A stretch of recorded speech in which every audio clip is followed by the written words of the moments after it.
सनातन धर्म के चैनल पर एक बार फिर से आपका स्वागत है। आज हम श्रीमद् भागवत पुराण से ली गई जड़ भारत जी की कथा। शर्मदेव जी के सबसे श्रेष्ठ पुत्र भरत जी थे। वे बड़े ही भागवत भक्त थे। उन्हीं भरत के नाम से अपने देश का नाम भरतखंड पड़ा। शर्मदेव जी के पश्चात महाराज भरत ने देश का शासन संभाला। महाराज भरत बहुत ज्ञानी थे। वे अपने कर्मों में लगी हुई प्रजा का अपने बाप दादाओं के समान सब धर्म में स्थित रहते हुए अत्यंत वात्सल्य भाव से पालन करने लगे। वे अनेकों यज्ञ करते और उस यज्ञ कर्म से होने वाले पुण्य रूप फल को यज्ञ पुरुष भगवान वासुदेव के अर्पण कर देते थे। इस प्रकार कर्म की शुद्धि से उनका अंतःकरण शुद्ध हो गया व उन्हें दिनों दिन वेग पूर्वक बढ़ने वाली श्री हरि की उत्कृष्ट भक्ति प्राप्त हुई। ऐसे 1 करोड़ वर्ष निकल जाने पर उन्होंने राज्य भोग का प्रबंध क्षीण हुआ जानकर अपनी भोगी हुई वंश परंपरागत संपत्ति को यथा योग्य पुत्रों में बांट दिया। वह अपने सर्व संपत्ति संपन्न राजमहल का विवेक पूर्वक त्याग कर दिया। यदि विषय हमें छोड़ जाएं तो अशांति होती है, परंतु यदि हम स्वयं उन्हें छोड़ दें तो शांति प्राप्त होती है। एक बार भरत जी गंडकी नदी में स्नान कर जप करते हुए नदी की धारा के पास बैठे थे। उसी समय एक गर्भणी हिरनी प्यास से अत्यंत व्याकुल हो अकेली ही जल पीने के लिए नदी के तीर पर आई। अभी वह जल पी ही रही थी कि पास ही गरजते हुए सिंह की भयंकर दहाड़ सुनाई पड़ी। प्राणों पर आबनी देखकर उसने ज्यों ही नदी पार करने के लिए छलांग मारी, त्यों ही देववश उसका गर्भ अपने स्थान से हटकर योनि द्वार से निकलकर नदी के प्रवाह में गिर गया। अत्यंत पीड़ित वह हिरनी किसी गुफा में जा पड़ी और मर गई। नदी के प्रवाह में बहते बच्चे को देखकर भरत जी को अत्यंत दया आई। वे उसे बचाकर आश्रम पर ले आए। उस मृग छोड़ने से उनकी ममता उत्तरोत्तर बढ़ती ही गई। वह नित्य उसके खाने पीने का प्रबंध करने, व्यग्र आदि से बचाने, लाड लड़ाने और पुचकारने आदि की चिंता में ही डूबे रहने लगे। कुछ ही दिनों में मृग में आसक्ति के कारण उनके यम नियम और भगवत पूजा आदि अवश्य कृत्य एक एक करके छूटने लगे और अंत में सभी छूट गए। वे सोचते कि ये मृग उनके शरणागत है और वही उसके रक्षक हैं। उठते बैठते टहलते ठहरते व सोते समय भी उनका चित्त उस मृग के स्नेह पाश में बंधा रहता। हर जगह उसे अपने कंधे पर बिठाकर साथ ले जाते। कभी वह दिखाई ना देता तो धन लूटे दीनहीन मनुष्य की भांति व्याकुल हो जाते। दिन प्रतिदिन उस नन्हे मृग शावक में भरत जी की आसक्ति बढ़ती ही जा रही थी। एक दिन वह बच्चा खेलता कूदता घने वन में चला गया और रात होने पर भी वापस ना आया। भरत जी को चिंता होने लगी कि मेरे बच्चे का क्या हुआ होगा, कब लौटेगा। उस मृग छोड़ने के पालन पोषण और लाड प्यार में ही लगे रहकर वे अपने आत्म स्वरूप को भूल गए थे। उसी समय भरत जी को पकड़ने के लिए प्रबल वेगशाली कराल काल आया। मृत्यु किसी पर दया नहीं करती। उस समय भी उनका चित्त उसी मृग शावक में लगा हुआ था। इस प्रकार उसकी आसक्ति में ही उसका शरीर छूट गया, जिसके कारण उन्हें अगले जन्म में मृग का ही शरीर मिला।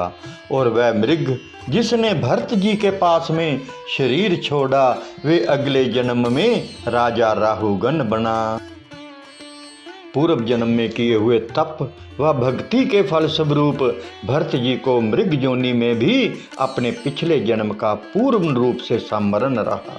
वे जानते थे कि मृग आसक्ति के कारण ही वे मनुष्य से चौपाया बन घूम रहे हैं। वे सोचते हैं कि अब उन्हें नई प्रबंध नहीं बनानी, बस यही प्रबंध भोगनी है। इस प्रकार मृग बने हुए राज ऋषि भरत के हृदय में जो वैराग्य भावना जागृत हुई, उसे छिपाए रखकर उन्होंने अपनी माता मृगी को त्याग दिया और पुलत्स्य और पुलह ऋषि के आश्रम पर चले गए। वहां रहकर भी वे कराल की ही प्रतीक्षा करने लगे। अकेले रहकर सूखे पत्ते, घास और झाड़ियों के द्वारा निर्वाह करते मृग योनि की प्राप्ति कराने वाले प्रबंध के कटने की बाट देखते अंत में उन्होंने अपने शरीर का आधा भाग गंडकी के जल में डुबोए रखकर उस मृग शरीर को छोड़ दिया। भरत जी परम संत थे, अतः एक पवित्र ब्राह्मण के घर उनका यह अंतिम जन्म जड़ भरत के रूप में हुआ। उन्हें पूर्व जन्म का ज्ञान था कि हिरण की माया में फंसने के कारण उन्हें पशु देह धारण करनी पड़ी थी, अतः वह इस जन्म में किसी से भी बोलते नहीं थे। बोलने और खाने ये दोनों कार्य करने वाली जीव यदि अंकुश लगा दिया जाए तो हमारे बहुत से कर्म बनने से बच जाएंगे। वे हर समय श्री भगवान के युगल चरणों को ही हृदय में धारण किए रहते तथा दूसरों की दृष्टि में अपने को पागल, मूर्ख, अंधे और बहरे के समान दिखाते। भरत जी के पिता ने उन्हें पंडिताई पढ़ाई, परंतु वे जानबूझकर मंत्रोच्चारण अच्छे ढंग से नहीं करते थे, क्योंकि वे अपना ज्ञान प्रसिद्ध नहीं करना चाहते थे। माता पिता के शरीर त्यागने पर उनके भाई ने इन्हें पढ़ाने लिखाने का आग्रह भी छोड़ दिया। भरत जी को मान अपमान का कोई विचार ना था। जब कोई उन्हें पागल, मूर्ख कहते तब वे उसी के रूप भाषण करने लगते। जड़ भरत के भाई उन्हें चावल की कणी, खली, भूसी, धुने हुए उड़द तथा बर्तनों में लगी हुई जले अन्न की खुरचन आदि खाने के लिए देते। उसी को वे अमृत के समान खा लेते थे। भरत जी रास्ता देख देख कर चलते कि कहीं किसी जीव की हिंसा ना हो जाए। वे किसी कर्म बंधन में फंसना नहीं चाहते थे। भाई उनसे जो भी कार्य करने को कहते वह उसका उल्टा ही करते। खेत में मेड़ बनाने को कहते तो गड्ढा बना देते। खेत की रखवाली करने को कहते तो खेतों में गायों को चरने के लिए छोड़ देते। वे गायों को रोकते ना थे, अब तो कहते थे खाने वाला राम, खिलाने वाला राम, तो रोकने का क्या काम। माँ भद्रकाली का प्रकट्य एवं जड़ भरत की रक्षा। किसी समय डाकुओं के सरदार ने, जिनके सामंत शूद्र जाति के थे, पुत्र की कामना से मनुष्य की बलि देने का संकल्प किया। उसका पकड़ा हुआ पुरुष पशु उसके फंदे से देववश भाग गया। अंधियारी आधी रात में उसे ढूंढते ढूंढते अकस्मात ही सैनिकों की दृष्टि इन अंगिरा गोत्रीय ब्राह्मण कुमार भरत जी पर पड़ी, जो मार्गवाहरा आदि जीवों से खेतों की रखवाली कर रहे थे। सैनिक जन इन्हें बंदी बनाकर चंडिका मंदिर में ले आए। तदंतर उन चोरों ने विधि पूर्वक उनको स्नान कराया। विभिन्न प्रकार के वस्त्रों, आभूषणों, चंदनों, माला और तिलक आदि से विभूषित कर अच्छी तरह से भोजन कराया। फिर धूप, दीप, माला आदि उपहार सामग्री सहित बलिदान की विधि से भरत जी को माँ भद्रकाली के सामने नीचा सिर करके बिठा दिया। जड़ भरत ने माता जी को मन ही मन प्रणाम किया। वह सिर निभाकर शांत चित्त से बैठ गए। इसके पश्चात द्यासुराज के पुरोहित बने हुए लुटेरे ने भरत जी के रुधिर से देवी को तृप्त करने के लिए देवी मंत्रों से अभिमंत्रित एक तीक्ष्ण खड्ग उठाया। ये भयंकर कुकर्म देखकर मां भद्रकाली मूर्ति तोड़कर प्रकट हुई। उन्होंने क्रोध से भीषण अट्टहास किया और उछलकर उस खड्ग से ही उन सारे पापियों के सिर उड़ा दिए तथा मस्तक की गेंद बनाकर खेलने लगी। ज्ञानी भक्तों की रक्षा के लिए सहस्त्रबाहु भगवान हर पल उनकी रक्षा के लिए खड़े रहते हैं। एक समय सिंधु देश के राजा राहुगण तत्व ज्ञान प्राप्ति की इच्छा से कपिल मुनि के आश्रम की ओर जा रहे थे। रास्ते में पालकी उठाने वाला एक कहार भाग गया तो बाकी 3 कहार जड़ भरत को पकड़ लाए। उन्होंने पालकी उठाई। संपूर्ण भरतखंड के राजा जो स्वयं अनेकों बार पालकी में बैठे थे आज पालकी उठा रहे हैं। अपनी प्रबद्ध भुगतनी ही पड़ती है। प्रभु के ध्यान में निर्मग्न भरत जी की अनोखी दशा है। वे कभी व्याकुल हो रोते हैं तो कभी मन ही मन भगवान के दर्शन कर हंसते हैं। रास्ते में चींटी भी दिखती तो भरत जी कूद जाते जिससे बार बार राहुगण का सिर पालकी से टकरा जाता।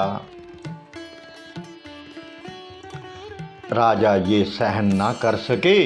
वह क्रोध से जड़ भरत का अपमान करने लगे। बोले, अरे सेवक, तू तो जीते जी ही मरा हुआ है, तुझे कुछ भाव ही नहीं है। ठीक से चल वरना मैं तुझे दंड दूंगा। जड़ भरत ब्रह्म ज्ञानी हैं। क्रोधित राजा पर उन्हें दया आई कि ज्ञान लेने की इच्छा से जाते हुए राजा अहंकार से कितने भरे हुए हैं। दीनता की उपेक्षा इतना अहम भाव होगा तो कपिल मुनि राजा को विद्या नहीं देंगे। इसे अधिकारी बनाना होगा। जड़ भरत ने अपना मौन तोड़ा व राजा राहुगण को ब्रह्म ज्ञान का उपदेश दिया।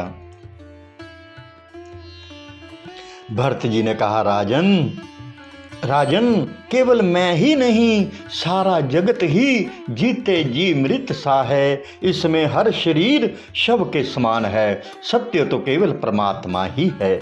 व्यवहारिक दृष्टि से ही भेद है। आत्मिक दृष्टि से तुम और मैं एक ही हैं। शरीर को शक्ति देता है मन और मन को बुद्धि, परंतु बुद्धि को प्रकाशित करने वाला तो केवल श्री हरि परमात्मा ही है। राजन, हर जीव में परमात्मा है। यही सोचकर मैं चींटी का भी ख्याल रखते हुए इस प्रकार छलांग लगाते हुए चलता हूँ। जड़ भरत के ऐसे विद्वता पूर्ण कथन सुनकर राजा रहुगण अचंभित रह गए। सोचने लगे, ये कोई पागल नहीं, परमहंस है, ज्ञानी महात्मा है, अवधूत संत है। इन अलौकिक ब्रह्मनिष्ठ का अपमान करके मैंने बहुत क्षति कर दी। ये सोच राजा चलती हुई पालकी से कूद पड़े। जो मारने को तैयार था अब बंधन कर रहा है। तुम मन को दंड दोगे तो यमराज तुम्हें दंड नहीं देंगे। संसार को स्वप्नवत जानो और मन को शुद्ध करने के लिए संतों का समागम करो। सत्संग से ज्ञान की और संतों व गुरुजनों की सेवा से ब्रह्म की प्राप्ति होती है। सद्गुरु के आश्रय से ही इस भवाटवी से बाहर निकल सकते हैं। जीव की यात्रा परमात्मा से शुरू हुई है और इस मार्ग की अंतिम अवधि भी परमात्मा ही है। जड़ भरत जी का चरित्र ये शिक्षा देता है कि मन की आसक्तियां ही बार बार जन्म मरण में लाती हैं। आसक्ति ही दुख देती है, जन्म मरण के चक्कर में फंसा देती है। गुरु भगवान के सन्निधि में ज्ञान और भक्ति से ही इस आसक्ति को काट सकते हैं और भगवान के चरणों में लगा सकते हैं। जो लोग भगवद आश्रित अनह भक्तों की शरण लेते हैं, उनके पास अविद्या ठहर नहीं सकती। फिर भरत जी ने प्रभु का ध्यान करते हुए शरीर त्याग दिया। ओम नमो भगवते वासुदेवाय नमः।